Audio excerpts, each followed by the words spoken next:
Welcome back to the channel, everybody, where we cover murder mystery to the paranormal. We have some breaking news regarding the Gabby Petito case. Brian Laundrie was just indicted by a grand jury, and there is now an arrest warrant for him. And there is also a $25,000 reward for any info on the whereabouts of Brian Laundrie. The charge is being use of unauthorized access devices. I know, it's a mouthful. This charge is basically about counterfeit or fraud with a device of wireless access, such as a credit card. So the indictment says he accessed $1,000 with a Capital One card he was not authorized to use. And he has two charges. So this could be regarding a checking and a savings account. So what do you think he used this money for? Let me know down in the comments. Also, today marks day 6 in the search for Brian Laundrie. There has been a lot of confusion and questions about the camper that I want to address first.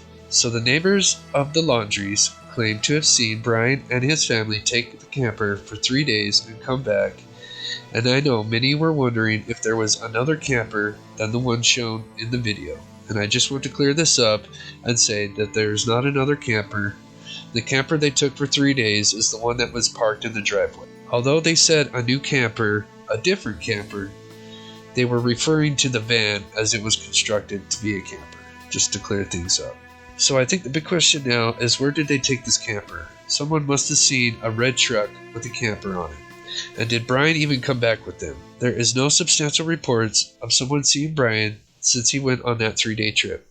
It was the parents that claimed to have seen him last going to the Carlton Reserve. Now I found out something crazy about the laws in Florida, that Brian's parents cannot be charged with accessory after the fact, which means that if Brian told his family what he did, they could still aid him and never be charged with that particular crime. Now that only pertains to the family. If a friend were to aid him and they knew it happened, then they could be charged with that.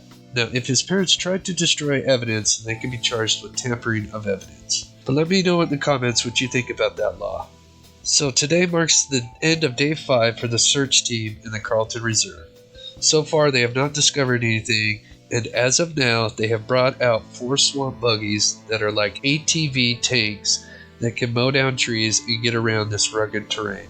I learned that they changed their search pattern as well since they have gotten these new vehicles. Instead of searching like a grid pattern, they are driving far out in one direction and then circling back around, which could be quite effective in finding Brian if he is actually out there. But as I and many others feel, he is probably long gone somewhere else. There was also a flight attendant that posted a possible sighting of Brian earlier today, but I believe that has been since looked into and it is not him. I just want to add, we just hit well over 1,000 subs last night, and I just want to say thank you so much for the support. It means the world to me. If you want to stay updated on the latest news of the Gabby Petito case, please subscribe and leave a like down below. Take care of yourself and be sure to tell someone you love them. Thank you.